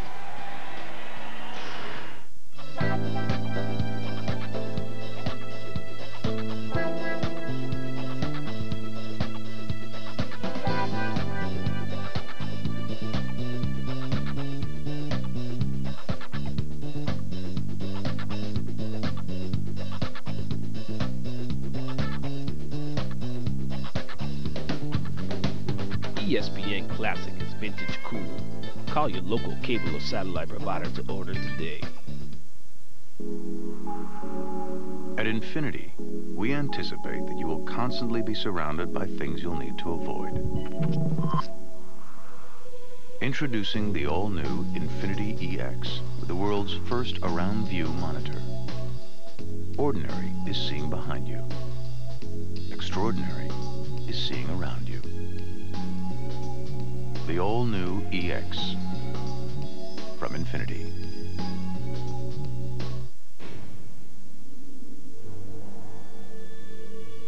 Jimmy?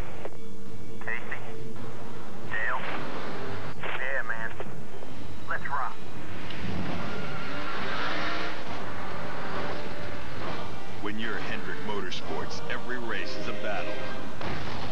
every win comes with Q motor oil technology. And there's a Q horsepower specially designed to help maximize the power. In your car. Unleash all your horses.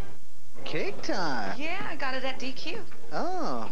Oh, yeah, I'll take it in. It's okay, honey. I got it. Come on, baby, just let me help you out. Well, you can grab the forks. Give me the cake. Fine. Here. Thank you. Baby. Look what I have. I got the forks. Get the cake, get the glory. Dairy Queen birthday cakes. Vanilla, fudge crunch, and choco soft serve. For red eyes, try Clear Eyes. It removes redness and soothes and moisturizes. Cool. The difference is clear. Clear Eyes. I'll take it. Turn your Cadbury chocolate craving into cash. Win $150,000 or a $1,000 prepaid Visa card daily with Cadbury's Get What You Crave contest. Enter at cadburycrave.ca.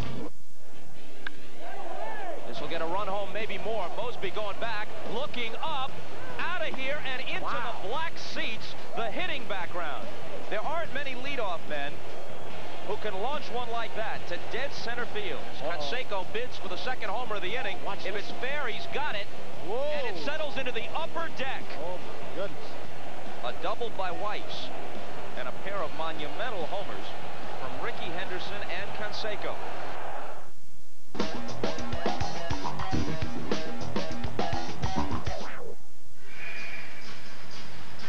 The Canadians, Rivero, they lead 3-1. Been a good period. Better second and third after they were outshot. 10-4 in the first and fell behind early. Yeah, they did not have a good first period, but boy, did they ever pick it up in the second. And they have picked it up here in the third. I wondered whether or not they would be able to. And of course told you, Vic, that they would never win the hockey game unless they did. But the key to it was coming out and scoring on their power play opportunity. On the power play, 2 for 4. Kalanick tied up neatly. As Brouillon did a nice job. Zednik, Petrov falling in behind. Petrov lets it go. Gilmore was up, kept it in. Petrov now will leave it for Zednik. Ricci behind the net. One ball. Zednik out in front. In fact, he and Gilmore got each other way. Petrov does well to keep it in. Gilmore right back now. Zednik has a fire and then up and over. The Canadians have scored 3, including the 10,000th goal, home goal, scored by a Montreal team. Well, it was Doug Gilmore's effort and his smarts that got the first goal for the Canadians on a beautiful pass by Zednik. Berezan let go with that rocket, the 10,000th goal at home for the Montreal Canadiens franchise. And there you see the puck. And that puck will go into the shrine. And then Petrov giving his club a 2-goal lead. And will it hold up? 2:05 remaining in this third. Markov fires into the power board. Hannon is there. Marchment back on defense for the Sharks. Kilger on the line with Juno and Gackel. There again, that little toughness on a finesse kind of line. Dumped in 145. Reason left it off the glass, didn't go anywhere. Hit it square. There goes Nabokov. Nabokov is going to the bench with 1:35 to go, and on comes the 6th attacker. Sharks are down by 2. 1:30 to go. They can't get it out. Graves with the shot, misses. Harvey can't get there. Now Harvey trying to keep it in for the Sharks. Markov battling for Montreal up against the glass. Kilger behind the net. Juno has a look. Juno to center ice and then off the skate of Dacker. Coming up to the final minute to play here in regulation. 3-1 Montreal. Now Kilger, the net is empty and he'll just dump it to center ice. Dackel, as Suter puts the hook on him, no call. Stewart will take control. 45 to go. A toe. Oh, Korlick turns. Korlick. Save Theodore. Save Theodore. Save Theodore one more time. Dackel trying to clear. 30 seconds to go. Net still empty. Great bit of work now. Berezin will try to get it out. Still loose along the board. Sharks looking for the whistle. It'll go out. 20 seconds. Berezin now on the forecheck. And up and over the glass. 15.2 to go. Good effort by Dykhouse along the boards, really showing his strength, but you also have to give credit to Berezin. Berezin is pretty good with his feet as well, and in those tough situations along the boards, Berezin, he's a stocky enough player that he has got good balance on his feet. You see the last flurry one more time where José Theodore had to be down and making a number of key saves. You see that he was scrambling, looking for possession of that puck as the San Jose Sharks were looking desperately to score a goal because they knew time was running out, and time has run out on them pretty much here in order to score two. They can't just score one, they have to score two. Boy, Stewart battles Ojic, and now they're talking about it with 5 seconds to go. Ojic takes a punch. 3.3 to go. 3-1 on the board. And this one won't go very far. I don't think Ojic really wanted to get into it because he knew full well that his team has 2 points in the pocket, and there was no reason to jump into the flurry then. But then once he got a pop in the head from Stewart, then he decided it may be time. Ojic's going to be ushered off to the dressing room. Bill McCreary knows that he has to get him out of here right now, and this is how it got started. Ojic didn't like the way that he was taken into the boards by Stewart. Stewart just was taunting him to a degree, and then of course Ricci jumped in. I take that back. It was actually Ojic that got that first punch in over the shoulder of Mike Ricci before Stewart responded. Landed the right, and so he'll get the only penalty. 2 minutes for roughing, 3.3 seconds to go. Smiles on the bench as they get goals from Gilmore, Berezin, and Petrov. But my, that Berezin goal, what a difference it was. One end to give away, and then he scores at the other, and that'll do it. The Canadiens will win it. Good weekend at home for the Montreal Canadiens here at Molson Center because they played 2 very good hockey teams and got 3 out of 4 points. That is all the reason to smile if you're the head coach, Michel Therrien, and his assistant coaches, Guy Carbonneau and Rick Reed. And for the moment, with the 2 points, they have moved in front of New Jersey now into that 8th and final playoff spot. Make the final Montreal 3, San Jose 1.